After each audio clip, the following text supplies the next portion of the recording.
ሰላም ጤና ይስጥልን ምርጥ አድማጭ ተመልካቾቻችን እንደምናችሁልን የምትገኙት በንስር ስፖርት ነው። ንስር ስፖርት በተወዳጁ ብስራት ኤፍኤም 101.1 ላይ ከፍ ብላችሁ በቀጥታ ስፖርታዊ ስርጭቶችን የሚያደርስላችሁ ፕሮግራም ነው። ዛሬ ደግሞ የምንገኘው በአፍሮ ሚዲያ ላይ ነው የምንገኘው። አፍሮ ሚዲያ ንስር ስፖርት በቀጥታ ጨዋታዎችን፣ ድህረ ጨዋታዎችን እንዲሁም ቅድመ ጨዋታዎችን ወደ እናንተ በትንተና የምናደርስላችሁ ፕሮግራም ነው። ንስር ስፖርት ላይ ነው የምትገኙት። ታዲያ ንስር ስፖርት የመጀመሪያ ምዕራፍ ፕሮግራማችን በቀጥታ ልናደርስላችሁ የተዘጋጀ ነው። ቻምፒየንስ ሊግ ኢዝ ባክ። ቻምፒየንስ ሊግ ተመልሷል። የአሸናፊዎቹ መድረክ የሆነው የአውሮፓ ቻምፒየንስ ሊግ በ36 ክለቦች ተወክሎ በአዲሱ በስዊዝ ፎርማት በተለይ ደግሞ ባለፈው ዓመት በስዊዝ ፎርማት ከ2001 በኋላ በተቀየረው ስዊዝ ፎርማት 36 ክለቦችን ይዟል። ከዚህ ቀደም 32 ክለቦች ነበሩ በዚህ ውድድር ላይ የነበሩት። እንዲሁም ደግሞ በ8 ቋቶች ነበሩ። አሁን 4 ቋቶች በ36 ክለቦች 4 ክለቦችን ጨምሮ ጀምረዋል። ታዲያ ሁለተኛ ዓመቱን ፌስ ያደረጉት 36 ክለቦች እነማን ናቸው? በአዲስ አዳዲስ ነገሮች አሉ። በነገራችን ላይ እነሱም የእንግሊዝ ፕሪሚየር ሊግ በታሪክ ለመጀመሪያ ጊዜ በአንድ ሊግ ውስጥ 6 የቻምፒየንስ ሊግ ተሳታፊ ክለቦችን ማግኘቱ ነው። እንዲሁም ደግሞ ቶፕ 5 ላይ የሚገኙት 5ቱ ሊጎች 24 ክለቦችን ማሳተፋቸው ነው። ታዲያ አሁን ሴፕቴምበር 16 የተጀመረው ቻምፒየንስ ሊግ ጁን 30 ያበቃል። ከዛ በፊት ታዲያ ይህ ስዊዝ ፎርማት የሊግ ፌዝ እና እንዲሁም ደግሞ የቶርናመንት ፌዝ ነው ያለው። የሊጉ ፌዝ ከሴፕቴምበር 16 ከጃንዋሪ 18 የሚቆይ ሲሆን ከጃንዋሪ 30 በኋላ ወደ ቶርናመንቱ ወደ ለመደው ወደ ቻምፒየንስ ሊግ ፌዝ የሚመለስ ይሆናል። ታዲያ የመጀመሪያው ሊግ ፌዝ ላይ ከ1 እስከ 8 የወጡ ቡድኖች አድቫንቴጅ አላቸው። እሱም ቀጥታ ወደ 16 የሚያልፉ ሲሆን ከ9 እስከ 24 የሚወጡ ቡድኖች ታዲያ ኖክአውት ጨዋታ አድርገው ነው ወደ 16 የሚያልፉት። ታዲያ ክለቦች እያንዳንዱ ጨዋታ ተጠባቂ ነው የሚሆነው። 36ኛ ላይ ያለው ክለብ ሲጫወት እያንዳንዱ ብሮድካስት ላይ ፊፋ ስለሚጠቀምበት ሁሉም ሰው ይመለከተዋል ማለት ነው። ታዲያ በዚህ መሰረት የአውሮፓ አስተዳዳሪ ወይም ደግሞ የሚመራው አካል በተለያየ መንገድ ብሮድካስቱን ይጠቀምበታል ተብሎ ይታሰባል።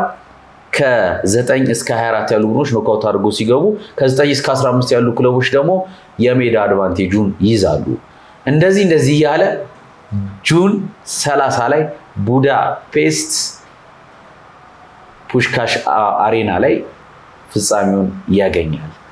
እዛ ፍጻሜ ላይ ማን ሊደርስ ይችላል የምንመለከት ይሆናል። በትላንትናው ዕለት ማለትም በሴፕቴምበር 16 6 ጨዋታዎች ተደርገዋል። 23 ግቦች ተቆጥረዋል። ታዲያ በንስር ስፖርት በተወዳጁ ብስራት ኤፍኤም 101.1 ላይ ከእናንተ ጋር በትንተና ወደ እናንተ የሚያደርስላችሁ ባልደረባይም አብሮ አለ። እሱም እዩኤል አለማየሁ። እዩ እንዴት ነው? አለን ፊራ እንዴት ነው? ሰላም። ጨዋታው ተመልሷል። ቻምፒየንስ ሊግ ተመልሷል። ጥሩ ጨዋታዎችን ተመልክተናል። ምናልባት አንተ እንዳልከው በሊግ ፌዝ ከመጣ ይሄኛው ሁለተኛ ሲዝኑ ነው የሚሆነው። በመጀመሪያ ሲዝን አምና ላይ ተመልክተነው ነበርና ብዙ አዳዲስ ነገሮችን አይተናል። እንደ ፖዚቲቭም እንደ ኔጌቲቭ የሚያነሱት ነገር አለ። እንደ ፖዚቲቭ የሚያነሱት ለምሳሌ ብዙ ጨዋታዎች ስለሚኖሩ ከብዙ ክለቦች ጋር ግንኙነት ይደረጋል። አሪፍ ጨዋታዎችን እንመለከታለን። እንደዚሁም ደግሞ መብዛቱ ምናልባት የእግር ኳስ ፕሮፌሽናል ማህበር አባላት እንዲሁም ብዙ ቅሬታም ሲያነሱ የነበረው ነገር ነበረ። ጨዋታ መደራረብ ይመጣል የሚለው ግን ለተመልካች ግን ጥሩ ነገሮችን ያሳይቶናል። በተለይ አምና ላይ በተለይ እግር ኳስ ተመልካች ከሆነ ብዙ አሪፍ ጨዋታዎችን ተመልክተናል ብዬ አስባለሁና ምናልባት ትላንትና የተጀመረውም ደግሞ የዚህ ሲዝን ደግሞ የመጀመሪያ ጨዋታዎች ተደርገዋል። እንግዲህ አላሳፈረንም አይደለ? ብዙ አሪፍ ጨዋታዎችን ተመልክተናል። ብዙ ጎል የተቆጠረባቸው ጨዋታዎችን አይተናል። እንደዚሁም ደግሞ መነጋገሪያ የሆኑ ለምሳሌ ሪያል ማድሪድ ከማርሴይ ያለውን ጨዋታ ብትመለከት 3 ጎሎች ነው የተቆጠረው፣ ግን ብዙ መነጋገሪያ ርዕሶች ነበሩ። የካርቫሃል በቀይ ካርድ መውጣት፣ የትሬንት አሌክሳንደር አርኖልድ መጎዳት፣ እንደዚሁም ደግሞ 2 ፔናልቲ የመገኘቱ ጉዳይ ዲዘርቭ የሰራው ቲምም አሪፍ ሆኖ ሳለ ግን ደግሞ ከዛ በላይ ግን ሌሎች ሀሳቦች ብዙ እየተነሱበት ያለ ጨዋታን ተመልክተናል። እንደዚሁም ደግሞ የቶተናም ከቪያሪያል የመጀመሪያ በቶማስ ፍራንክ ስር የመጀመሪያ የቻምፒየንስ ሊግ ጨዋታውንም ተመልክተናል። ብዙ ፍክክር ያለባቸውን ጨዋታዎች ተመልክተናልና ምናልባት ውጤቶቹን ገልጸን ከዚህ ውስጥ ደግሞ የተመረጡትን እናነሳለንና ውጤቶቹን ገልጸን እንጀምር። እዩ በነገራችን ቻምፒየንስ ሊግ ሲመለስ 23 ግቦችን ያስመለከተን በ6 ጨዋታ ውስጥ። ይሄ ማለት በጣም በርካታ ግቦች ነው የተቆጠሩበት። ታዲያ ከነዛ መካከል ታዲያ በሳን ሜሜስ ነው የተጀመረው የቻምፒየንስ ሊግ ጨዋታ።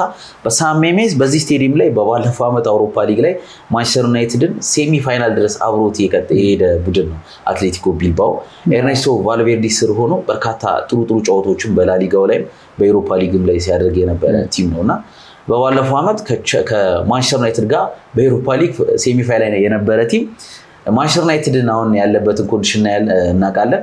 አትሌቲኮ ቢልባኦ ደግሞ ቻምፒየንስ ሊግ ላይ መሳተፉ ብቻ አንድ ትልቅ እርከን ነው ወይም ትልቅ እድገት ነው ለኤርኔስቶ ቫልቬርዴ እና ትናንትና በነበረው ጨዋታ ላይ ምናልባት እዚህ ጨዋታ ላይ ኤርኔስቶ ቫልቬርዴ የኒኮ ዊሊያምስን ግልጋሎት አላገኙም ነበረ። ኢናኪ ዊሊያምስ ወንድሙን ነበረ ግልጋሎትን ያገኙት።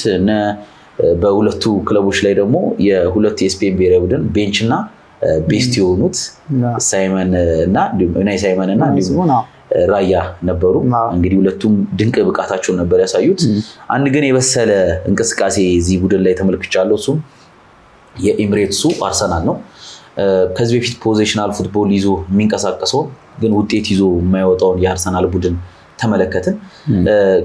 በዚህኛው ላይ ግን ምናልባት በክረምቱ የዝውውር መስኮት ላይ ተከላካይ ስፍራ ላይ ስኳድ ዴፕዙን ማስፋቱን ምክንያት ያደረገበትን ጨዋታ ተመለከትን። እዚህኛው ላይ ቡድኑ ሞር ጥንቃቄ የተሞላበትና ተከላካዮች ላይ ፎከስ ያደረገ አዲስ ፈራሚ የሆነው ኤቨሬቺ ኢዜ ወደኋላ እየተመለሰ ቲሙን የመከላከል ብቃቱን ካላፊዮርን የሚያግዝበትን መንገድ ተመለከትን። በጣም ትዕግስተኛ ቲም ተመለከትን። ቅያሬዎቹን ከ70ኛ ደቂቃ በኋላ ማርቲኔሊ እና ትሮዛርድ መጀመሪያ ትሮዛርድ ነው የገባው። የትሮዛርድ እና ማርቲኔሊ ቅያሬ ከመመልከታችን በፊት የማይቸኩለውና በጣም ለመጠቃት እድል የማይሰጠውን የአርሰናል ቲም ተመለከትን እና ኢናኪ ዊሊያምስ ብቻ ነበረ ሞር የአታኪንግ ሰርዱን ሲደፍር የተመለከት ነው። እኩል 11 ሹቶችን ያደርጓል። ግን ከዛ ከ11 ኦን ታርጌት 2 ኦን ታርጌት ብቻ ነው የተመለከት ነው። አርሰናል ከዛ 6 ኦን ታርጌቶች ማድረግ ችሏል። ሁለቱን ኦን ታርጌቶች ኡናይ ሳይመን በሚገርም ብቃት ነው ማዳን የቻለው። ሁለቱን ግቦች ስትመለከት በተቀያሪዎቹ ሁሌ የሚወቀሰው ጋብሪኤል ማርቲኔሊ እና ትሮዛርድ ናቸው። ሁለቱም የግራ ክንፍ ተጫዋቾች በዚህ ባሳለፉን ዓመት ላይ ቢወጡልን የሚሉላ ነበር። ደጋፊ መጠናከሩላ ነበረበት የተባለ ቦታ ነበር። እስከ ሮድሪጎ ድረስ ከመፈለግ ደርሰው ነበር።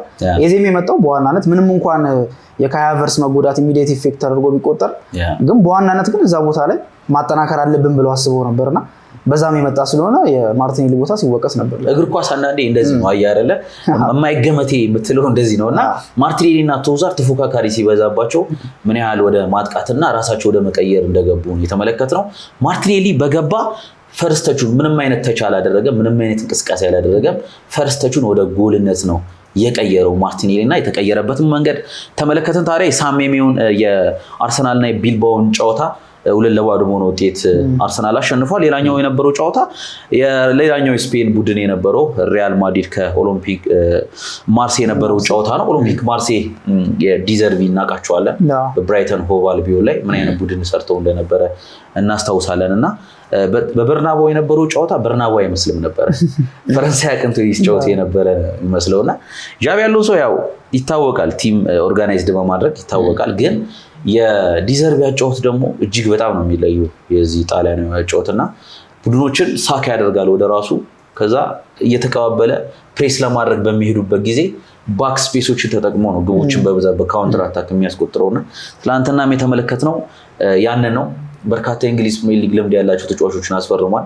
ለምሳሌ ፊት ለፊት ላይ የሚገኘውን ግሪንውድን በቀኝ ክንፍ በኩል በተለይ ደግሞ ከዚህ ከጾታዊ ትንኮሳ ጋር በተያያዘ ወደ ስፔን ማቅንቶ ነበር አይደል? ስፔን ሄታፌ ጨዋታ አድርጎ ነበር። በማንቸስተር ዩናይትድ ቤት ምናልባት ተስፋ ከተጣለባቸውና ምናልባት ከአካዳሚ ከወጡ ከተመረቁ ተጫዋቾች መካከል ትልቅ ቦታ የተሰጠው ተጫዋች ነበር። ምናልባት ከነ ራሽፎርድ ምናምን ቀጥሎ ማለት ነው። ግን ሜዳ ላይ ያለ ምንም አይነት ችግር ሳይኖርበት ከሜዳ ውጭ በተደረገ ክፍተት ምክንያት በመሃል ወደ 1 ዓመት ኦልሞስት አካባቢ በዚህ ጉዳይ ብቻ ከስብስብ ውጭ ተደርጎ ነበር። ከዛ በኋላ የእንግሊዝ ሚዲያዎች እንደዚሁም ደግሞ ምናልባት ማንቸስተር ዩናይትድ ስብሰባ አድርጎ ነበር ሊያስገባው በነበረበት ሰዓት ላይና ከአቅም ጋር የተያያዘ አልነበረም። ከሜዳ ውጭ ያደረገው ነገር ነው ብዙ መዘዞችን ያመጣበት። ይሄኛውም ከስፖንሰርሺፕ ዲሎች ጀምሮ ብዙ የማህበረሰብ ቀውስ ላይ ደግሞ የማህበራዊ ሚዲያ ላይ ያሉ ጉዳዮች ላይ ምናምን ነገር ብዙ የተሳካ ነገር አላሳለፈም። ስለዚህ እንግሊዝ ሚዲያዎች እንደዚሁም ደግሞ ማህበረሰቡ እንደዚሁም ደግሞ የሴቶች አክቲቪስቶችም በጭራሽ መጫወት የለበትም መመለስ የለበትም ብሎ በማመጻቸው ምክንያት ላይገባ ችሏል። ስለዚህ የአቅም ጉዳይ አልነበረበትም። ምንም እንኳን ወደ 1 ዓመት ያክል የሚጠጋ ሰዓት ከሜዳ ውጭ ሆኖ ቢሆንም ግን ወደ ሄታፌ ከሄደ በኋላ ወዲያው ነበር ብሌንድ ማድረግ የቻለ የነበረው። በጥሩ ሁኔታ ጎሎችን ያስቆጥር ነበር። ምን አይነት ሜንታሊቲ ያለው ተጫዋች እንደሆነ ምን አይነት ጠንካራ ተጫዋች እንደሆነ ያየንበት አጋጣሚ ነበር። ከዛ በኋላ ደግሞ የዲዘርቢ ቡድን ማርሴ ተቀብሎታል። በሰዓቱ በተጠየቀበት ሰዓትም እኔ ሁሉም ተጫዋቾች እንደ ልጆቼ ነው የማያቸው፣ ቲም ውስጥ እስካሉ ድረስ የኔ ተጫዋቾች እከላከልላቸዋለሁ ብሎ ነው የተናገረው። ከዛ ውጭ ያለው ነገር ኦልሬዲ ፍርድ ቤት የዘጋው ጉዳይ እስከሆነ ድረስ መልሰን አናወራበትም ብሎ የተናገረበት አጋጣሚ ነው ያለው። ሶ አሁን ላይ ቲሙንም ከተመለከት በእርግጥ ይሄ ብቻ አልነበረም የሚነሳባቸው ዜና የነበረው የራቢዮ ጉዳይ ከአንድ ተጫዋች ጋር እንደዚሁም ተጋጭተው ወዲያው እንዲወጡ የተደረገበትም አጋጣሚ አለ። ዞሮ ዞሮ ግን ከሜዳ ውጭ ከሚነሱት ተግባራት ደግሞ ባለፈ ሜዳ ውስጥ ያለው ደግሞ እንቅስቃሴው ዲዘርቢ ምናልባት ፔፕ ጋርዲዮላ ራሱ በጣም ከሚያደንቃቸው አድማይር ከሚያደርጋቸው አሰልጣኞች መካከል ነበር። ብራይተን በነበረበት ሰዓት ላይ ራሱ ገና በመጀመሪያ ዓመቱ ነበር ፔፕ ጋርዲዮላ አድንቆት የነበረው። ታክቲካሊ ምን ያህል አሪፍ የሆነ አሰልጣኝ እንደሆነ የተመለከትንበት ነበር። እንደዚህ እነ ግሪንውድ የመሳሰሉት ከሜዳ ውጭ የሚነሱ ጉዳዮች እንዳሉ ሆኖ ግን ደግሞ ዲዘርቢ አሪፍ ቲም ሰርቷል። በዚህም እንግዲህ ማድሪድን ምናልባት በእርግጥ ማድሪድ ገና ትራንዚሽን ላይ ያለ ቡድን ነው። አሎንሶን ከተመለከት በባክስሪ የሚጫወት አሰልጣኝ ነበረ። ሌቨርኩሰን በነበረበት አመታት ላይ በባክስሪ ተጫውቶ ነው ምን አይነት ቲም እንደሰራ የተመለከት ነው። አሁን የአርሰናሉ ሂንካፔ የነበሩበት እነ ፍሪምቦንግ የነበሩበት እነ ግሪማልዶን ፍሎሪያን ቪርስ እነዚህን ተጠቅሞ በጣም ግራኒት ጃጋ የሰራው በባክስሪ ነበር የተጫወተ የነበረው። እዛ ላይ ብቻ ይሄ ነው አቋሚ ብቻ ብሎ ሳይቀጥል ወደ ማድሪድ በመጣ ሰዓት ላይ ካሉት ተጫዋቾች አንፃር አጀስት ያደረገው በባክፎር ነበርና ስቲል ትራንዚሽን ላይ ያለ ቡድን ነው። የሚፈልገውን 6 ቁጥር ወይ ደግሞ የሚፈልገውን የመሃል አማካይ አግኝቷል ማለት ይከብዳል። ኢቭን ሮድሪን እስከ መጠየቅ ደርሰውም ነበር። ስለዚህ ገና ትራንዚሽን ላይ ያለ ቡድን ነው። በእርግጥ ማርሴ በጣም ፈትኖታል። ቅድም እንዳልከው ቤርናቦ አይመስልም ነበር። ግን ደግሞ የዲዘርቢ አቅም እንዳለ ሆኖ ማድሪድ ራሱ ደግሞ ትራንዚሽን ላይ የሆነ ቡድን ስለሆነ የተወሰነ ክሬዲቱን ለማድሪድም ደግሞ ገና ያልተስተካከለ ቡድን ስለሆነ ትሰጣለህ። ግን ደግሞ አሪፍ ቲም እንደሰራ ግን ግልጽ ይመስለኛል። ፈርስት ፌዝ ላይ ያለ ቲም ጃቪ ያለው ሰው ቲም ያ እርግጥ ነው። ዲዘርቢ ግን ቅድም እንዳልከው ነው በርካታ አሰልጣኞች እሱን እንደሚያደርጉት እሱ ደግሞ የክሎፕ በጣም ወዳጅ እንደሆነና ካቴናቼ የሚከተሉትን የጣሊያኖችን ፈለግ አለም የተከተለው ዲዘርቢ የራሱን ፈለግ ተከትሎ የፖዚሽናል ፉትቦል በጣም የሱ አጫወት በጣም የሚለይ ነው። ሳክ ቅድም እንዳልኩ ተጫዋቾችን ሳክ እያደረገ ስፔሶችን የሚጠቀም አይነት አሰልጣኝ ነውና ይሄ ደግሞ ፕሪሚየር ሊግ ላይ ያሉትን ተጫዋቾች አሁን እየተጠቀመ ያለበት መንገድ ቅድም ያልከው ግሪንውድን ማንቱማ ማኔጅመንት ግሪንውድን ወደ ሼፕ አድርጎ ሜዳ ላይ ያለውን ኮንዲሽን መመለሱ ፕላስ ፔሬሪግ ኦባሜያንግ ከአርቴታ ጋር የነበረውን ሰጣ ገባ እናስታውሳለን። ይሄ ተጫዋች ማኔጅ ለማድረግ ጥረት እያደረገበት ኮንዲሽን ከቲያጎ ሞታ ጋር ተጣልቶ የወጣው ቲሞቲ ዊሃ የዊሃ ልጅ ባለ ብቸኛ የአፍሪካ ባላንዶር ባለቤት የሆነው የላይቤሪያ ፕሬዚዳንት የዊሃ ልጅ ቲሞቲ ዊሃ ከቲያጎ ሞታ ጋር ተጣልቶ ነው የወጣውና አሁንም ግራፉል ባከር ያድርጉት ልጁ የክንፍ ተጫዋች ነውና ግራፉል ባከር ያድርጉት እያጫወተው ነው የሚገኘው። ሞር ብዙ ተጫዋቾች እነ ሆይቤ በጣም አስቸጋሪ ተጫዋች ነው። እኔ ፕሪሚየር ሊጉ ምርጥ ተጫዋች ነኝ እስከማለት ድረስ ሁላ የደረሰ ኦቨሪጎ ያለበት ተጫዋች ነው። ምናልባት እንዳልከው በዚህም ጉዳይ ላይ አሁን ለምሳሌ ከዚህ በፊትም እንደዚህ አይነት ትራክ ሪከርድ አለው። ዲዘርቢን ከተመለከት ሳሱሎ በነበረበት ሰዓት ላይ ቦአቴንግን ኬቪን ፕሪንስ ቦአቴንግን ያመጣበት መንገድ አለ። ኬቪን ፕሪንስ ቦአቴንግ ማለት እንግዲህ የትኛውም ቲም ላይ ሴትል ማድረግ የማይችል አይነት ተጫዋች ነው። ብዙ ቲሞች ላይ ተሞክሮ ተጫውቶ ቶተናም ድረስ ነበረ። ብዙ ያልተሳካ ጊዜን ያሳለፈ ተጫዋች ነው። በእርግጥ 1 ሲዝን 2 ሲዝን የተሳካ ጊዜ ሊያሳልፍ ይችላል። ኮንሲስተንሲ ላይ ግን ችግር ነበረበትና ሳሱሎ ጋና ላይም አልቆየም። ግን በነበረበት ሰዓት ላይ ግን ምን አይነት ኳሊቲ ያለው ተጫዋች እንደሆነ መረዳት ትችላል። ከዛ በኋላ ግን እሱን አምጥቶት ሳሱሎ ላይ ምን አይነት አሪፍ ተጫዋች እንዳደረገው ቦአቴንግም ሲናገር ከሱ ጋር የነበረ ንግግር ቲሙን በአንተ ዙሪያ ነው የምገነባው፣ ከዛ በኋላ ምርጡ ተጫዋች አደርጋለሁ ብሎት ነበር። ሳሱሎ በነበረበት ሰዓት ላይ ያንን ነገር ነበር ተመልክተን የነበረው። ግን የጸባዩ ጉዳይ በጣም ከባድ ከመሆኑም የተነሳ ከዛም ቲም በሁለተኛው ዓመት ላይ መልቀቅ አለብኝ ብሎ የወጣበት አጋጣሚ አለና እንዳልከው ትራክ ሪከርዱም የሚያሳየው እንደዚህ ምናልባት በጸባይም የሚቸገሩ ተጫዋቾችን ወይ ደግሞ ከሜዳ ውጭ ባሉ ተግባሮት ላይ ብዙ የሚታሙ ተጫዋቾችን ወደ ቡድኑ አምጥቶ ጥሩ ቲም መስራትና ማን ማኔጅመንት በጣም በቃ አሪፍ ሰው እንደሆነ ትረዳለህ። ይሄ ደግሞ ከአሰልጣኞች ኳሊቲ መካከል አንደኛውና ዋነኛው ነው። ካርሎ አንቸሎቲ እኮ የትኛውን ሲስተም ነው የሚከተለው ብለህ ብትጠይቅ ይሄን ሲስተም ነው የምትልበት አጋጣሚ የለም። ተጫዋቾችም ሲያወሩ ማን ማኔጅመንቱ በጣም ፐርፌክት ከመሆኑ የተነሳ ያው የፋዘር ፊገር አለው። በእርግጥ እሱ እንደ ወጣት ተጫዋቾች አሁን ላይ ያድል ላይ ኖራቸው ይችላል። እነሱ ምናልባት እነ ጃቪ አሎንሶንም ከተመለከት በእድሜ ብዙም ልዩነት የላቸውም እና አሞሪምን ስታይ ያ ፋዘር ፊገር ምናልባት አሁን ባለው ጀነሬሽን ላይ ከክሎፕ በኋላ ምናልባት ላይኖር ወይም ደግሞ ማግኘት ትንሽ ሊከብድ ይችላል። ግን በዛ ማለት በዚህ ግን ማኔጅ የምታደርግበት መንገድ ከተጫዋቾቹ ጋር የምትግባባበት መንገድ ማተር ያደርጋልና አንድ ኳሊቲ ነው እና እንዳልከው ዲዘርቢ በሱም በኩል ዲዘርቢ ገናም ወጣት አሰልጣኝ ናቸውና ለዚህ መታደላቸው ትልቅ ነገር ነው። ታዲያ ቀጣይም እንዴት የምንመለከት ይሆናል። ምናልባት በጣም ድንቅ ቡድን የተመለከትኩት በበርናባው ላይ ሪያል ማድሪድም ቪኒሲየስ ጁኒየርን ማስቀመጡ ዣቪ አሎንሶ ምናልባትም ቢግ ትልቅ ውሳኔ ነው ለአንቸሎቲ ያልከበደ ነገር ምናልባት ለዣቪ አሎንሶ ይከብዳል ተብሎ የሚታሰብ ጉዳይ ነበረ። ቀጣይስ ክሊያን ምባፔ በላሊጋውም በቻምፒየንስ ሊግ ተጽዕኖ ፈጣሪነቱን እየቀጠለ ነው የሚገኘው። ይህን ጨዋታ ታዲያ እንግዲህ እድሜ ለቪኒሲየስ ጁኒየር እና እንዲሁም ደግሞ ለክሊያን ምባፔ 2 ግቦችን በማስቆጠር ለላድ በሆነ ውጤት የመጀመሪያ ጨዋታውን አሸንፎ ወጥቷል። በነገራችን ላይ በዚሁ በትላንትናው በሴፕቴምበር 16 ጨዋታ ላይ ድራማቲክ ጨዋታ ተመልክተናል እና እንዳልከው የማድሪዱ ጨዋታ ላይ የቀይ ካርዱና የሁለቱ ጎሎች በፔናልቲ የተገኘው ዲዘርቢ ሁለተኛውን ፔናልቲ ተቃውሞት ነበርና እሱም ይነሳል። ከዛ ውጪ ምናልባት ድራማቲክ ከሆኑት ውስጥ ያው ብዙዎቹ ጥሩ የጎል ልዩነት የተጠናቀቁ ናቸው። ግን ደግሞ ከዚህ መሀል ግን ዩቬንቱስ እና ዶርትመንድ ያደረጉት ጨዋታ ምናልባት ለቀቅ ያለ ጨዋታ ለመሆኑ ያው ብዙ ትንታኔ የሚያስፈልገው አይመስለኝም። ምክንያቱም ጨዋታው የተጠናቀቀው 4-4 ነውና 8 ጎል የተቆጠረበት ጨዋታ ነው። እንደዚህ አይነት ጨዋታዎች ደግሞ ሬር ናቸው። በጣም ብዙ ጊዜ አትመለከትም። በእርግጥ ጁቬንቱስ ላይ የተወሰኑ ነገሮችን ተመልክተን ነበር። ከኢንተር ሚላን ጋር በተደረገው ጨዋታ ላይ እንደዚህ አይነት 7 ጎሎች የተቆጠሩበት ጨዋታን ተመልክተን ነበርና ምናልባት ቲያጎ ሞታን ጁቬንቱሶች አስወጥተው ኢጎር ቱዶርን ማምጣታቸው ትክክለኛ ውሳኔ የሚሆንበት እድል አለ ወይ የሚሉ ጥያቄዎች ተነስተዋል። ምክንያቱም አጫዋታቸው ይለያያል።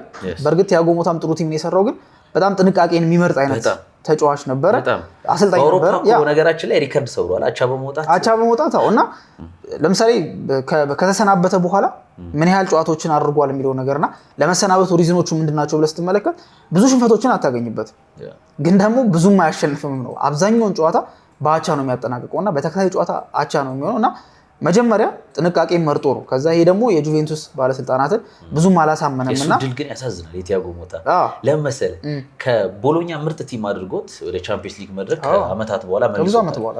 ከዛ በኋላ ግን ከተመሰረተ በኋላ ዋንጫዎችን አንስቶ አያውቅም። ግን የኮፓ ኢጣሊያን ከፍ አድርጎ ማንሳት ችለዋል። ይሄ በጣም እድለቢስነት ነው። ጭራሽ ትልቅ ክለብ ላይ ሄደ ሲባል ሳክ ተደረገና ያን ስትመለከት ቲያጎ ሞታ እድለኛ አይደለም። አንድ አመትም ራሱ እድል አልሰጠውም እኮ አይደለ? በተሰናበተበት አሁን በጨረስነው ሲዝን ላይ ያሳለፍነው ሲዝን ላይ ሙሉ አመቱን ራሱ የጨረሰበት ጊዜ አልነበረም። አንድ አመት እንኳን አትሊስት ሳይሰጠው ሊሰናበት የቻለው። ግን ደግሞ ምናልባት በዚህ ጨዋታ ላይ እንዳልኩት ዶርትመንድ እና ዩቬንቱስ ያደረጉት ጨዋታ ላይ በጣም ድራማቲክ ነው። ምናልባት ጨዋታው አጀማመሩ እንደዛ አይመስልም ነበረ። ምክንያቱም 0-0 ነው ነበረ የመጀመሪያው አጋማሽ የተጠናቀቀው። ልክ 53ኛው ደቂቃ እስኪሆን ድረስ ግን ምንም አይነት ጎል አልተቆጠረም ነበር። ከዛ በኋላ አዴየሚ በዶርትመንድ በኩል የመጀመሪያውን ጎል አስቆጠረ በ53ኛው ደቂቃ። ከ64ኛው ደቂቃ ላይ ኬናን ይልዲዝ ምናልባት ቱርክ አሉኝ ከምትላቸው ተጫዋቾች መካከል የሚጠቀስና ምን ያህል ኳሊቲ ያለው ተጫዋች እንደሆነ ደግሞ ደጋግሞ ያሳየበት በቲያጎ ሞታ ቲም ውስጥ በጣም ከደመቁ ተጫዋቾች መካከል ይጠቀስ ነበረ። አሁንም ደግሞ አሰልጣኝ ቢቀየርም አቋሙ አልተቀየረም። ቱርክ ምናልባት አርዳ ጉለር ማድሪድ ስላለ እሱ የተሻለ ወይም ደግሞ ብዙ አመትም ትንሽ ስለተወራለት ከልጅነቱ ጀምሮ የተሻለ ድል ይሰጠዋል ነው እንጂ ቀጣይ ኮከብ ከሚባሉት ውስጥ ይልዲዝ በስነስርዓት ይካተታል። ያስቆጠረውም ጎል በጣም አስደናቂ ጎል ነበረ። ከዛ በኋላ ሜቻ የሚባለው ተጫዋች ደግሞ በአንድ ደቂቃ ልዩነት ነው ጎል የተቆጠረው። 64 ላይ ይልዲዝ አስቆጠረ። ከዛ በኋላ 1-1 ሆኖ ነበር። አዴሚ ካስቆጠረ በኋላ ይልዲዝ አስቆጠረ። ከዛ በኋላ ሜቻ አስቆጥሮ 2-1 መሆን ቻሉ። 65ኛው ደቂቃ ላይ በአንድ ደቂቃ ልዩነት ማለት ነውና ቴኒስ በለው እዛም ሲመላለስና 68ኛው ደቂቃ ላይ ደግሞ ወዲያው ተቀይሮ የገባው ቭላሆቪች ጆናታን ዴቪድ ነበረ በጨዋታው ላይ የነበረው። እንግዲህ ፍሪ ኤጀንት ሆኖ ነበረ የመጣው የነበረው ወደ ዩቬንቱስ እንግዲህ ኮሎሙዋኒን አምጥቶት ነበረ በቭላሆቪች ቦታ ላይ። ብዙም አላመኑበትም ነበር፣ ቲያጎ ሞታ ብዙም አላመነበትም ነበርና ኮሎሙዋኒ ነበር አምጥቶት የነበረው። ከዛ በኋላ በኮሎሙዋኒ እንግዲህ አልተስማሙም። ወደ ቶተናም ካቀና በኋላ በፍሪ ኤጀንት የነበረው ጆናታን ዴቪድ ነበረ። በሴሪያው ላይ በፍሬንች ሊግ ላይ የምናውቀው ተጫዋች ማለት ነውና ጥሩ አጥቂ ነበር። እሱ ነበር ተጫውቶ የነበረው የጀመረው ግን ተቀይሮ ወጣ። ቭላሆቪች ተቀይሮ ከገባ በኋላ ለምን ተቀይሮ እንደገባ ያስመሰከረች ጎል አስቆጠረ እና 75ኛው ደቂቃ ላይ ደግሞ ወዲያው ያንኩቶ ለዶርትመንድ ጎል አስቆጠረ። ከዛ በኋላ ቤንሴባይኒ ፔናልቲ አስቆጥሮ 4-2 ሆነ። ፔናልቲው ሲቆጠር ምናልባት እዚህ ጨዋታ ላይ ከጊራሲ ጋር የተወሰነ ግብግብ ነበረ።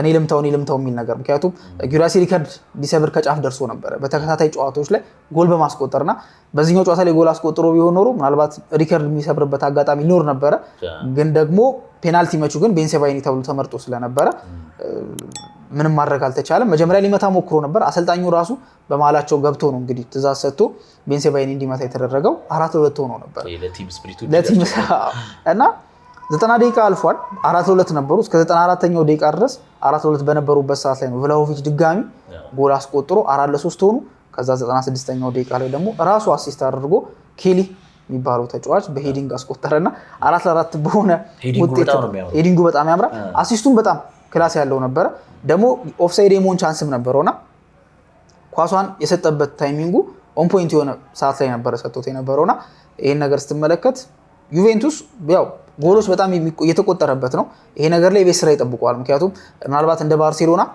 ጎሎች የሚቆጠርበት ግን ብዙ የሚያስቆጥር ቡድን ይመስላል ወይ የሚለው ገና ብዙ ጨዋታዎችን ስላልገፋን ያን ማለት ሊከብድ ይችላል እስካሁን ባለው ግን ከተመለከትን ያው ኢንተርም ለቀቅ እያለ ስለመጣ በፊት ሲሞኔ ኢንዛጊ ነበረ በጣም ኮምፓክትድ የሆነ ቲም የሚሰራ የነበረውና አሁን ላይ ግን ያን አይደለም እየተመለከተን ያለ ነው ከሱ ጋር ሊያያዝ ይችላል ግን የተወሰኑ ፍንጮችን ያየንበት ኢጎር ቱዶር ማጥቃት የሚፈልግ አሰልጣኝ እንደሆነ ያየንበት ነበርና በቀጣይ እንደሆነ ብሬንደን ሮጀርስ ምናልባት ቲሙን ከፊት ለፊት ገንብቶ ወደ ኋላ የሚመጣበትን ኮንዲሽን ይኖራል ብዙ ጊዜ ቲሞች ሲገነቡ ከፊት ለፊት ነው ሲጀመሩ የምንመለከተውና የኋላ መስመሩን ጠጣር ለማድረግ ትንሽ ጊዜ የሚፈልግ ይሆናል ማለት ነው ከኋላ መስመር መገንባት የጀመረው ቲያጎ ሞታ ተባሯል ስለዚህ እሳቸው ደግሞ ከፊት ለፊት መገንባት ጀምሯል ታዲያ ሴፕቴምበር 16 ላይ የተደረጉ የ2024-2025-26 የቻምፒየንስ ሊግ ጨዋታ አስመለከትናችሁ ቀጥታ ደግሞ የዛሬ ላይ የሚደረጉት ጨዋታዎች አሉ ታዲያ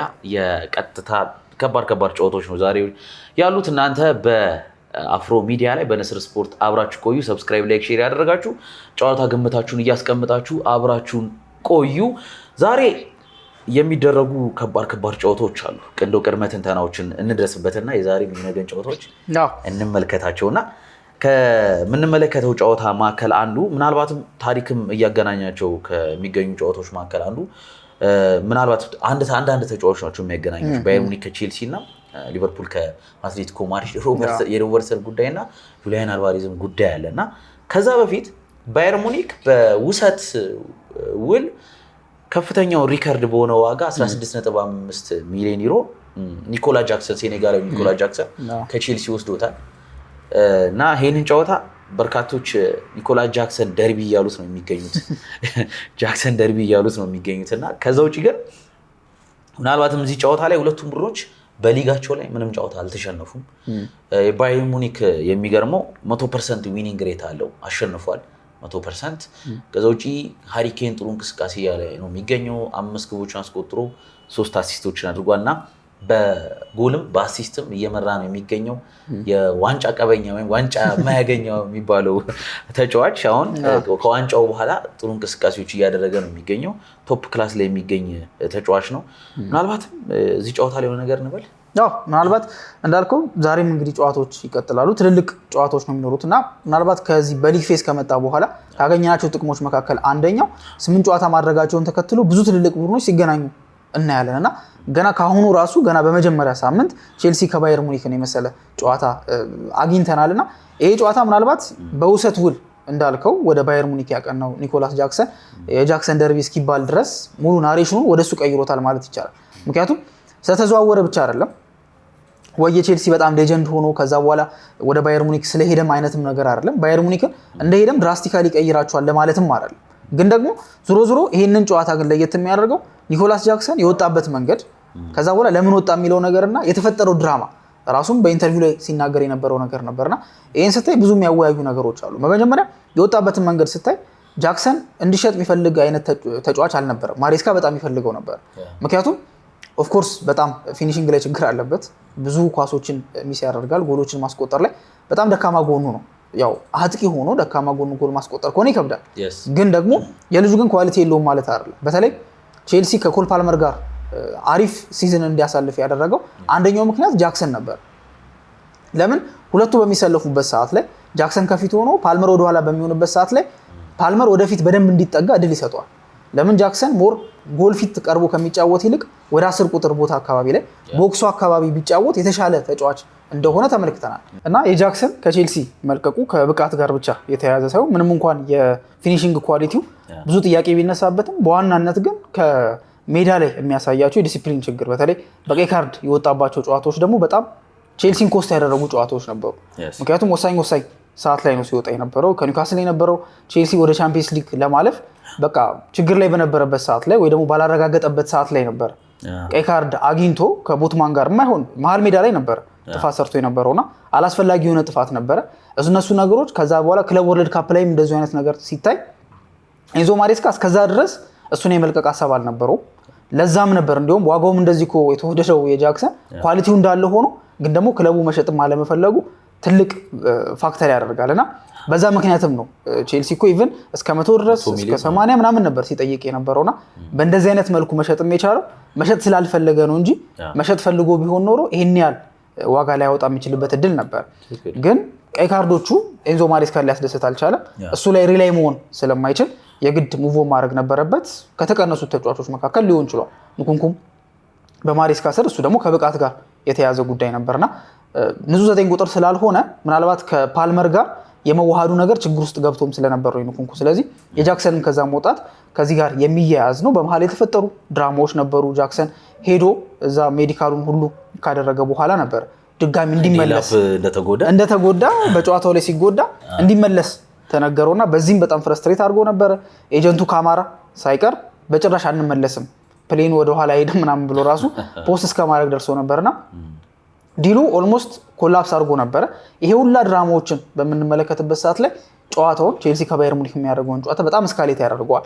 እሱ ብቻ አይደለም የሃሪኬንም ጉዳይ ሊነሳ የሚችል ጉዳይ ነው። ምክንያቱም የቶተንሃም ተጫዋች ስለሆነ ደርቢ ናቸው ደርቢ ስለሆነ እሱም እንደተናገረው የቼልሲ ደጋፊዎች ወይም ደግሞ ቼልሲዎች እንደማይወዱኝ ያውቃለሁ፣ ግን እሱ ሞር ያነሳሳኛል እንዲሁም የበለጠ እንድጫወት ብሎ የተናገረበት አጋጣሚ ያለና በእነዚህ ምክንያት ይህን ጨዋታ ቼልሲ እና ባየር ሙኒክ ያው የአሰልጣኞቹ ታክቲካል ባትል እንዳለ ሆኖ ግን ደግሞ በጣም ትልቅ ትኩረት ስቦ የቆየውና ጨዋታውን እንድንጠብቀው የሚያደርገን ይሄኛው ጉዳይ ነው ማለት ነው። በዛ ላይ ደግሞ ከዚሁ ጨዋታ ላይ በተያያዘ ኤንዞ ማሬስካ በመጀመሪያ ዓመታቸው የኮንፈረንስ ሊግ ካፕን እና እንዲሁም ደግሞ የዓለም የክለቦች ዋንጫን ከፍ አድርጓልና ለሚመጡት 4 ዓመታት የዓለማችን ትልቁ ክለብ ወይም ደግሞ ስኬታማው ክለብ ሊባል የሚችለው የኤንዞ ማሬስካው ቼልሲ ነውና ቪንሴንት ኮምፓኒ ደግሞ ወደ ሊጉ ወደ ቡንደስሊጋ ሪትም መመለሳቸው አንድ ትልቅ ነገር ነውና ምናልባትም ጥሩ ጨዋታ የምንመለከትበት ብዙ ምክንያቶች አሉ። ግን ምናልባት በደንብ ትኩረት የሳበው የሁለቱ አሰልጣኞች ጉዳይ ብቻም ሳይሆን ቅድም እንደተነጋገርነው የነ ጃክሰን ጉዳይ ብዙ ነገሮችን እንድናነሳ አድርጓል። ሌላኛው የሚጠበቀው ጨዋታ ቼልሲ ከባየር ሙኒክ የሚያደርጉት ጨዋታ እንዳለ ሆኖ በባየር ሙኒክ ሜዳ ነው የሚያደርጉት ጨዋታ እንዳለ ሆኖ ሊቨርፑል ከአትሌቲኮ ማድሪድ የሚያደርጉትም ጨዋታ ደግሞ በጣም ይጠበቃል። ከጨዋታ አንጻር ይህንንም ጨዋታ ላይ ከሚጠቀሙት ታክቲካል ስትራቴጂ አንጻር ይህንንም በጣም ልንጠብቅባቸው የምንችልበት ብዙ ሪዝኖች ይኖራሉ። ምክንያቱም ሁለት የተለያዩ አይነት አሰልጣኞች ናቸው። በእርግጥ የሚያመሳስላቸው ነገር ሁለቱም ፕራግማቲክ መሆናቸው። ፕራግማቲክ ማለት በቃ ውጤት ተኮር የሆነ አጨዋወት እንደሚጫወቱ፣ ለምሳሌ ስሎትን ከተመለከትከው በቃ የሚሞትለት አይነት የአጨዋወት ስትራቴጂ የለው። ይሄ ካልሆነ አልጫወት የሚልበት አይነት ነገር የለም። ለማሸነፍ ከተፈለገ ኢቭን ዞቦዝ ላይን ሳይቀር ራሱ ወደ ፉልባክ ቦታ ላይ እያመጣ የመከላከል አቅሙን ኦፍ ዘ ቦል የሚያደርገውን እንቅስቃሴ የተጠቀመ ጥሩ ውጤት ማምጣት የሚችል አይነት አሰልጣኝ ነው። ሲሞኒን ከተመለከት በእርግጥ ሲሞኒ አጨዋወቱ ሞሮፍ ይታወቃል። ሞር በጣም ዲፌንሲቭ የሆነ አጨዋወትን ነው የሚጠቀመው።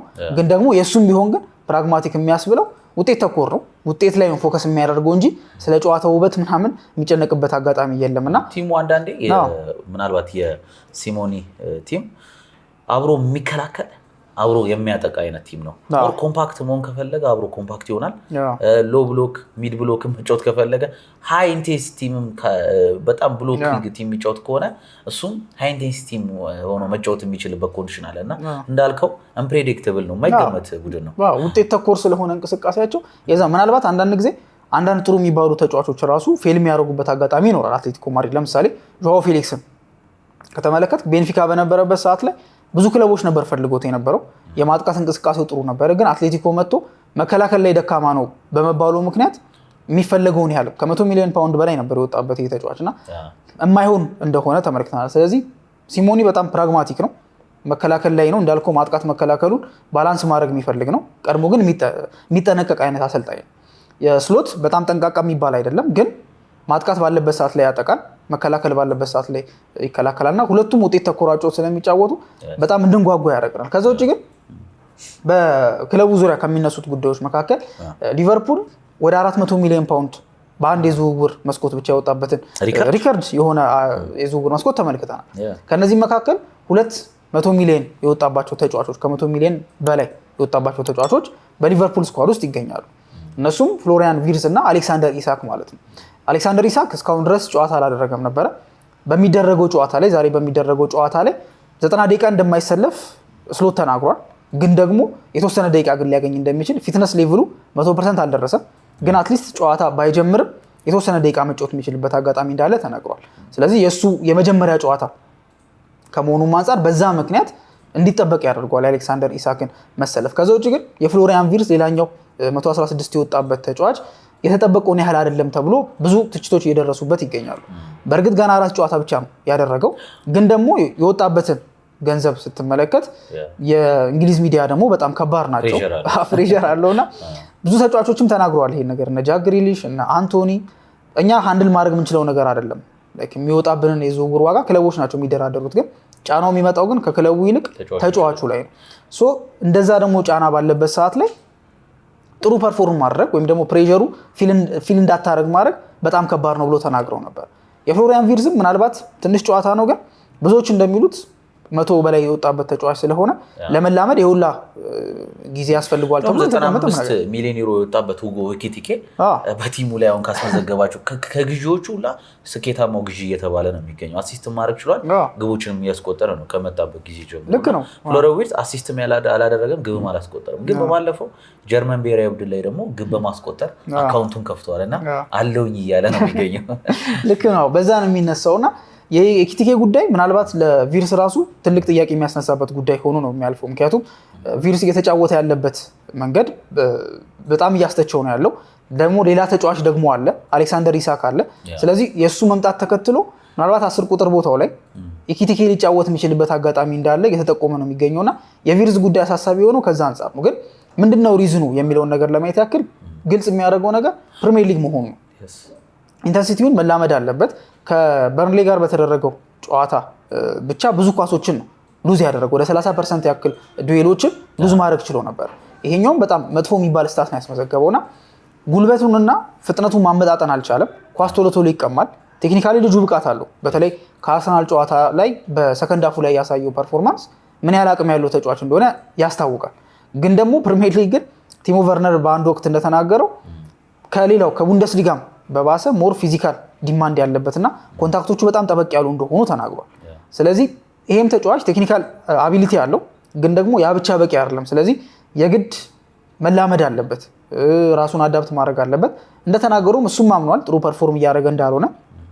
ግን አዲስ ሊግ ነው፣ አዲስ አጫወት ነውና እዛ ላይ ደግሞ ሌላ ፕሬሸር ምን አይነት ፕሬሸር ተመለከትኩ መሰለ የማካሊስተር እና የሶቦዝ ላይ ቦታ ሴንትራል ሚድፊልደር መሆናቸውና በባለፈው ዕለት በጣም ስኳድ ዴብዙ ከመስፋቱና ኳሊቲ ከመብዛቱ የተነሳ እዛ ቦታ ላይ ኤሊዮት አለ፣ ከርቲስ ጆንስ አለ፣ ክላቨርበርግ አለ፣ ማካሊስተር ሶቦዝ ላይ አለ። ሶቦዝ ላይ ቅድም እንዳልከው የፍሪምፖንግን ቦታ ብራድሊ ያለ የፍሪምፖንግ ቦታ ቀኝ ፉልባክ አድርጎት ነበር ያሰለፈውና ያችን ቦታ ምናልባት አርሰናልም ባለመጠቀሙ ሲተች ነበረ። ያችን የቆመሽ ኳስ ሴት ፒስ አስቆጠረ እንጂ ፉልባክ ሆኖ የሚጀምር ተጫዋች አልነበረም። በየትኛውም ኬረሩ ላይ አልተመለከትነውም እና የፍሎሪያን ቪርዝ 10 ቁጥር ቦታ ላይ ወይም ደግሞ አታኪ ሚድፊልደር መሆን ሶቦዝ ላይን እና ማካሊስተር በተለይ ማካሊስተርን መስዋዕት የሚያደርግ አይነት አሰላለፍ ይሆናል ተብሎ ይታሰባልና ዊትስን እስከምንስ ሊታገሱት ይችላሉ የሚለው በጣም ጉዳዩን አንከብካቢ የሚያደርገውም ከዚህም አንጻር ነው። እንዳልከው የቪርስ የተሰለፈበት ቦታ ላይ ብዙዎቹን ነው ሙሉ ፎርሜሽኑን ነው የሚያመሰቃቅለው። ምክንያቱም እሱ ባልነበረበት ሰዓት ላይ 10 ቁጥር ቦታ ላይ የሚጫወቱ ዞቦዝ ላይ ነበረ። ከዛ በኋላ 6 ቁጥር ቦታ ላይ ግራቨንበርግ እና ማካሊስተር ናቸው ይጫወቱ የነበሩ። ያኛው ሚድፊልድ ጥሩ የሚባለው ሚድፊልድ ነበረ። ራሱ አርነ ስሎት የገነባው ሜክሺፍት የሆነ ለምሳሌ ግራቨንበርግ 8 ቁጥር ቦታ ነበር ይጫወት የነበረው። ግን 6 ቁጥር ቦታ ላይ ተጫዋች ይፈልግ ስለነበረ ስሎት 6 ቁጥር አድርጎት ነው ሲያጫውቱ የነበረውና የቪርስ መምጣት 10 ቁጥር ቦታ ላይ ዞቦዝ ላይ እንዲያፈናቅል አድርጓል።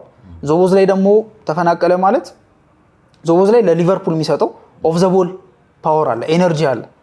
ያን ኤነርጂ ማጣት ስለማይፈልግ ስሎት ለዞቦዝ ላይ የሆነ ቦታ መፈለግ ነበረበት። ፍሪምፖንግም መጎዳትንም ተከትሎ በቀኝ ቦታ ላይ በእርግጥ ብራድሊ ነበረ፣ ግን ደግሞ እሱን ከሚያሰልፈው እዛ ቦታ ላይ ዞቦዝ ላይን አሰልፎት ዞቦዝ ላይ ሜክሺፍት ፉልባክ ሆኖ ሪስክ ነበረው። ምክንያቱም እዛ ቦታ ላይ የመጠቃት እድል ይኖረዋል። ሲቀጥል ከኳስ ጋር እዛ ቦታ ላይ አይቆይም ነበር። ወደ 6 ቁጥር ቦታ ላይ የሚጠጋበት አጋጣሚ አለ። ያው የተፈጥሮ ፉልባክ ስላልሆነ ሜክሺፍት ፉልባክ ነው። በጣም ብዙ ጊዜ ተመልክቼው ነበር ፓተርኑን እና ሂቲንግ ማፑን ስትመለከቱ ሙሉ ሜዳውን ያካለለው በተለይ ወደ ግራ ድልቶና እዛ ቦታ ላይ ግራ ክንፍ ቦታ ላይ አንዳንድ ተጫዋቾች ምን ያደርጋሉ ደካማን ቦታ ያጠቁባል አይደል?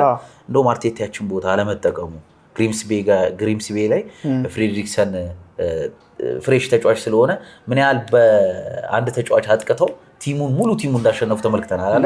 ያችን ፓርት አለመጠቀማቸው አስተችቶታል። ምናልባት ወደ ሊቨርፑል ጨዋታ አለው ይሄን ካል ምናልባት ሌላ አለ ምናልባት ከሊቨርፑል ጋር በቃ ከአሌክሳንደር ኢሳክ እና ከፍሎሪያን ቪርዝ ጋር የነሱ የሁለቱ ሀሳብ ነበር በጣም ይነሳ የነበረውና በዚህ ጨዋታ ላይ የሚጠበቀው ነገር የራሱ የኢሳክ የመሰለፍ የመጀመሪያ ጨዋታውን የማድረጉ ጉዳይ ይጠበቃል። ፍሎሪያን ቪርዝ ደግሞ እንዴት ራሱን አዳፕት ያደርጋል። በእርግጥ ይሄኛው የቻምፒየንስ ሊግ ጨዋታ ነው፣ እንደ ፕሪሚየር ሊግ ላይሆን ይችላል፣ ግን ደግሞ ስቲል ግን ከቲሙ ጋር የሆነ ጊዜ እያገኘ የሚላመድበት አጋጣሚ ይጠበቃል። ከጨዋታዎቹ መካከል እነዚህ ይጠቀሳሉ። ከዛ ውጪ ምናልባት የባርሴሎና እና የኒውካስል ጨዋታ በምናነሳበት ሰዓት ምናልባት እዚህ ጨዋታ ላይ ኒውካስትል ሴንት ጄምስ ፓርክ ስቴዲየም ላይ ነው የሚደረገው። አትሞስፌሩ እጅግ ከባድ ነው። ከዚህ ካስታወስክ የ2023 ላይ ፒኤስጂን ገጥሞ 4-1 በሆነ ውጤት ነው ጠንካራውን ፒኤስጂ ማሸነፍ የቻለው። እዚህ አትሞስፌር ላይ በጣም ከባድ ነው። ሳውዲዎች ደግሞ የቻምፒየንስ ሊግን ከኩዌሳይ ጋር ወይም ደግሞ ከኳታሮች ጋር ያላቸው ፋይት አለ። የሆነ ነገር ማሳየት ይፈልጋሉ ሳውዲዎች እና ገና ፈራሚያቸው ጃኮቭ ራምሴ እና እንዲሁም አዲስ ፈረው ያዊሳ ዲሞክራቲክ ሪፐብሊክ ኮንጎ ላይ ባደረጉት ጨዋታ ጉዳት ላይ ይገኛል። ሁለቱም ተጫዋቾች ግልጋሎት አያገኙም። ጎርደን ፕሪሚየር ሊግ ላይ ተቀጥቷል ከወልቨርሃምፕተን ጋር፣ ግን እዚህ ጨዋታ ላይ ልናገኘው እንችላለን። ምናልባት የሚጠበቅ ተጫዋች አለ። እሱም አዲሱ ፈርማ ዋልትረን የሚገርም ተጫዋች ነው። ገና ከመምጣቱ 2 ግቦችን አስቆጥሮላቸዋልና እዚህኛው ጨዋታ ላይ ሃይንቴንስ ቲም ነው የሰራው ኤዲሃው። ያው ይታወቃል የሷ ጨዋታ ሃይንቴንስ ነው፣ የማይቆም ቲም ነው። ሃንሲ ፍሊክስ ይሄን ይቋቋመዋል? ላሚን ያማል የለም። ትልቁ ጥያቄ እሱ ነው። ላሚን ያማል በዚህኛው ጨዋታ ላይ የለም። በእርግጥ ጉዳቱ በጣም ከባድ ነው ተብሎ ማርለም የሚታሰበው ግን ሪስክ መውሰድ ባለመፈለጋቸው ነው። ኦፊሻሊ አሁን ከስኳድ ውጪ እንደሆነ ተናግሯልና ይሄኛው ጨዋታ እንዳልከው ኒውካስል ፕሪሚየር ሊግ ላይ ካሉ ፊዚካል ከሚባሉ ቲሞች መካከል በዋነኛነት የሚጠቀስ ነው። የኦልትሜድን መምጣት ከተመለከትክ ልጁ ቁመቱ ረጅም ነው፣ ገዘፍ ያለ ተጫዋች ነውና ፊት ለፊት የሚጫወትበት አጋጣሚ ጉልበተኛም አይነት ተጫዋች ነው። እድሜውም ገና ነውና ጎሎችን አስቆጥሯል። 23 ዓመቱ ነው። ሜትር ከ98 ነውና በጣም ትልቅ አፕግሬድ ነው የሚሆነውና በባርሴሎና በኩል ትልቁ ረጅም የሚባለው ተጫዋች አራሆ ሜትር ከ91 ነው። ስለዚህ ከአጠቃላይ ከረጅሙ በጣም ትልቁ ኦልትሜር ነውና ከተከላካዮቹ ጋር ከነ ኩባርሲ ጋር ነው የሚገናኝበት አጋጣሚ ያለው። ሞር ባርሳ ከኳስ ጋር ነው ሞር ኢንቴንሲፋይድ የሆነ ጨዋታ የሚጫወተው። ያን ያህል ጉልበት የሚጠቀም ቲም አይደለም። በኦፍሳይድ ሲስተማቸው በደንብ ትራፕ ውስጥ እያስገቡ ይቆጣጠራሉ። ኒውካስል ግን በጣም ፊዚካል ቲም ነውና በጣም እንድንጓጓ የሚያደርገን ነገር እንዳልከው የሚጠበቁ ተጫዋቾች አሉ። ያለ ላሚን ያማል የላሊጋ ጨዋታ አድርጎ ነበር ባርሳ በሰፊ ጎል ልዩነት ነበር አሸንፎ የነበረው። ይሄኛው ጨዋታ ግን ከባድ ነው። ስለዚህ እንዴት አድርገው ይወጡታል የሚለው ነገር ሌላ ጥያቄ ነው የሚያስነሳው። ራፊኒያን አስቀምጦ 6-0 እና በጣም ፊዚካል የሚበዛበት ጨዋታ ይሆናል ተብሎ ነው የሚጠበቀው ከኒውካስል ጋር የሚያደርጉት። ምክንያቱም ኒውካስል አይደለም ለሌላ ቲም ቀርቶ ፕሪሚየር ሊግ ላይ ራሱ በጣም ከሚፈሩ ፊዚካል የሆኑ ቲሞች መካከል የሚጠቀስ ነውና ከባርሴሎና ጋር ሞር ውበት ያለው እግር ኳስ ለመጫወት ከሚሞክረው እንደነ ፔድሪ አይነት ጥበበኞች ባሉበት ቲም እንዴት ነው ከዚህ ፊዚካል የሆነ ጨዋታ ጋር እንዴት ነው ራሳቸውን የሚያላምዱት? ከኢንተር ጋር በነበረውን ጨዋታ የተመለከትናቸው ነገሮች ስላሉ በዚህኛውስ ምን አይነት ነገሮች ይሻሻላሉ የሚለው ነገር ሞር በጣም እንድንጠብቀው የሚያደርግ ይመስለኛል። ምናልባት የመጨረሻ ርዕስ አድርገን ማንሳት የምንችለው ማንቸስተር ሲቲ ከናፖሊ ኢቲአር ላይ ይሄ እዚህ ጋር ተጠባቂ የሚያደርገው ይሄ ጨዋታ ኢቲአር ላይ ምናልባት ማንቸስተር ሲቲ ኬቨን ዴ ብሩይንን ከ8 ዓመታት በኋላ ሸኝቶታል። ፔፕ ጋርዲዮላ ያሳካውን ስኬት እንዳለ እኩል እሱም አሳክቶታል ኬዲቢ እና ኬቨን ዴ ብሩይን አሁን በአዲስ ቻሌንጅ በሴሪያ ላይ ናፖሊ ላይ ይገኛል።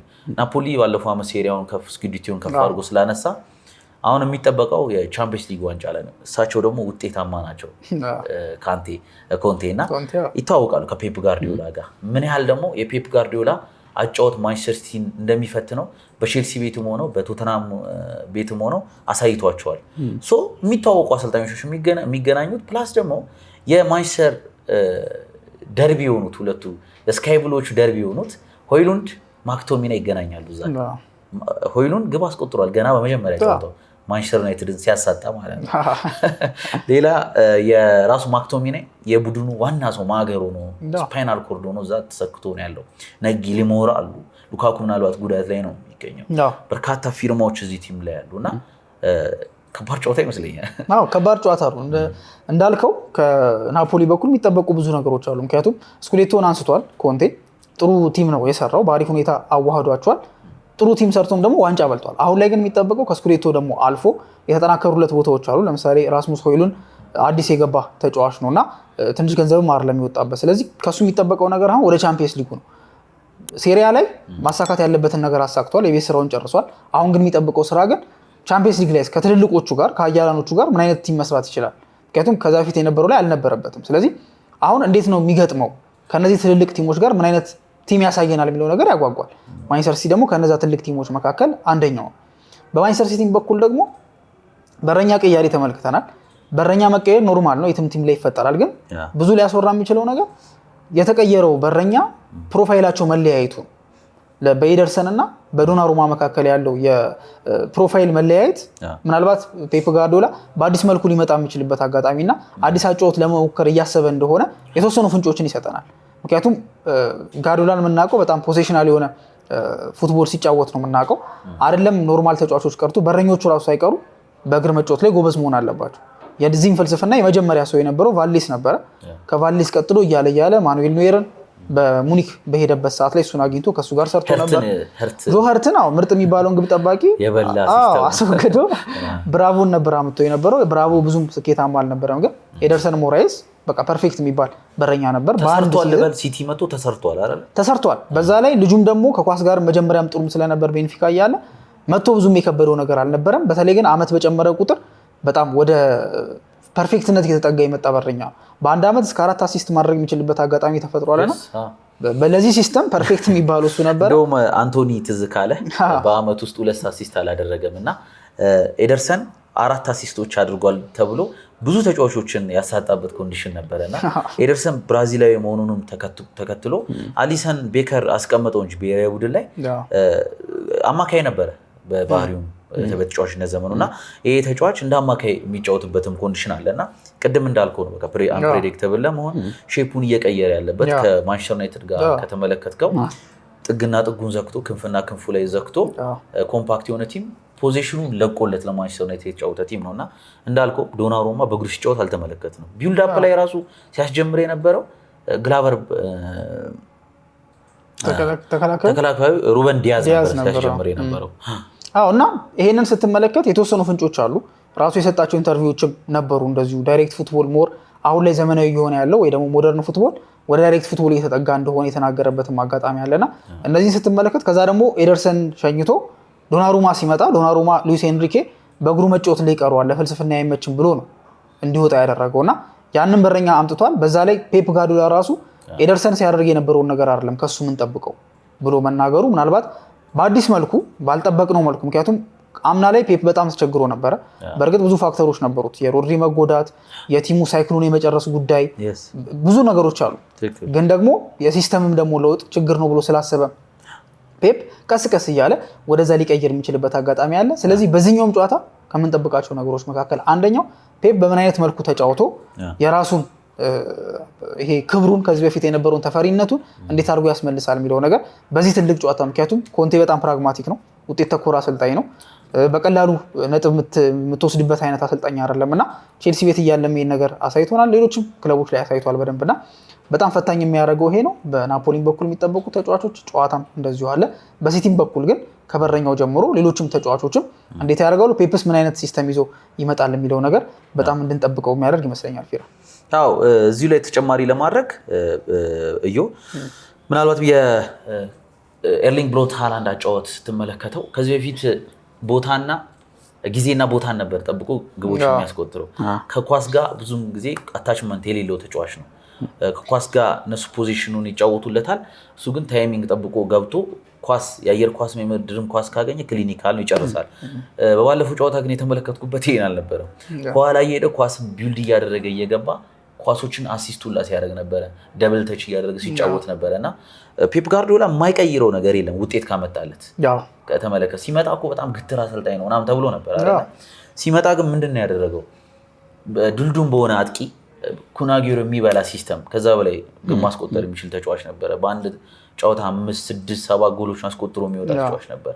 እሱን የበላ ሲስተም መጣና ልክ ባርሴሎና ቤት ዘላታን ኢብራሂሞቪችን ኤቶን እንደበላው አይነት ሲስተም መጣና በዛው ሲስተም በአማካዮች ግቦችን ፕሮዲስ እያደረገ ማሸነፍ ጀመረ። ዋንጫዎችን ማሸነፍ ጀመረ። ቻምፒየንስ ሊግ፣ ፕሪሚየር ሊግ፣ ኤኒ ዋንጫዎችን ማለት ነውና ካሸነፈ በኋላ ከእንደገና የ9 ቁጥር አጥቂ ገዛና ኤርሊንግ ብሮንት ሃላንድ ከገዛ በኋላ ትሪብል ሰራ። ታሪክ ነው የሰራው ገና በመጣበት ዓመት። እንዴት ነው 9 ቁጥር ሊጠቀም የሚችለው ይሄ አሰልጣኝ ተብሎ ሲጠየቅ ማለት ነው። ከዛ ግን ምንድን ነው ያደረገው? ወዲያውኑ ተዋሃደና ልጁንም ኮከብ እንዲሆን አደረገው። እሱም ዋንጫዎችን ማምጣት ጀመረ። አሁንም ከኋላ ጀምሯል ቅያሬው ማለት ነው። በዶናሩማ በእግሩ መጫወት የማይችል ሴቮችም የሚያደርግ ግን ቢልድአፑን የሚጀምርለት በተከላካይ ሊሆን ነው ማለት ነው። ፔፕ ጋርዲዮላ ምናልባት በዚህ በአዲሱ አጫወት የምንመለከት ይሆናል። ስለዚህ እነዚህ ነገሮች እንድንጠብቀው ያደርጋል። እንዳልከው በብዙ ሲቀየር የመጣበት አጋጣሚ ነው ያለው። በፎልስ ናይን ነበር ይጮት የነበረው ከዚህ በፊት። ከዛ እንደ ኤርሊንግ ሃላንድ አይነት ግዙፍ አጥቂ የተጠቀመበት አጋጣሚ ነበረ። ፉልባክ ላይ ደግሞ እንደነ ዳኒ አልቬስ አይነት እንደነ ጆርዲ አልባ አይነት ተጫዋቾች ነበረ ሲጠቀም የነበረው። ፈጣን ወደ ላይ የሚያጠቁ አጠር ያሉ ቀለል ያሉ ተጫዋቾች ነበር ይጠቀም የነበረው። ትሬብል ባሳካበት ጊዜ ላይ ደግሞ አራቱም ባክፎሩ መሀል ተከላካይ የነበሩ እንደ 6 ቁጥር የሚጫወቱትም መሀል ተከላካይ ነው። ስቶንስ 6 ቁጥር ቦታ ላይ ሲገባ ተመልክተነው ነበር እና ካንጂ የመሳሰሉት የመሀል ተከላካዮች ነበሩ እንደ ፉልባክ እየሆኑ ሲያገለግሉት የነበረውና ፔፕ ብዙ ሲቀያየር ሞር በቃ ውጤት የሚያመጣ አጫወትን ሲከተል ተመልክተናልና በዚህኛውም ጨዋታ ላይ ይሄን የምንመለከት ይመስለኛል። ሲራ አዎ እዩ ከልብ እናመሰግናለን። ቻምፒየንስ ሊግ ኢዝ ባክ ብለን እያንዳንዱ ጨዋታ ከሴፕቴምበር 16 እስከ 18 ድረስ ያለውን ጨዋታዎች ተመለከትን። ታዲያ ውጤቶችን ጠቅሰን ጨዋታዎች እንዴት እንደነበሩ ጠቅሰንላችኋል። ቀጣይስ በማክሰኞ ባሉ ጨዋታዎች ቼልሲ ወይስ ባየር ሙኒክ፣ ሮብም ሐሙስም የሚደረጉ ጨዋታዎች አሉ። በአፍሮ ሚዲያ ላይ ቆያችሁ። ንስር ስፖርት ላይ ከአፍሮ ሚዲያ ጋር በመተባበር ከፍ አድርጎ ወደ እናንተ አደረሰላችሁ። ከልብ ነው የምናመሰግነው። ሰብስክራይብ፣ ላይክ፣ ሼር ያደረጋችሁ ግምታችሁን አስቀምጡ። በቀጣይ ግምት ያሸልማል እያለን ነው የምንገባው። መልካም ጊዜ ይሆንላችሁ። ቻው ቻው።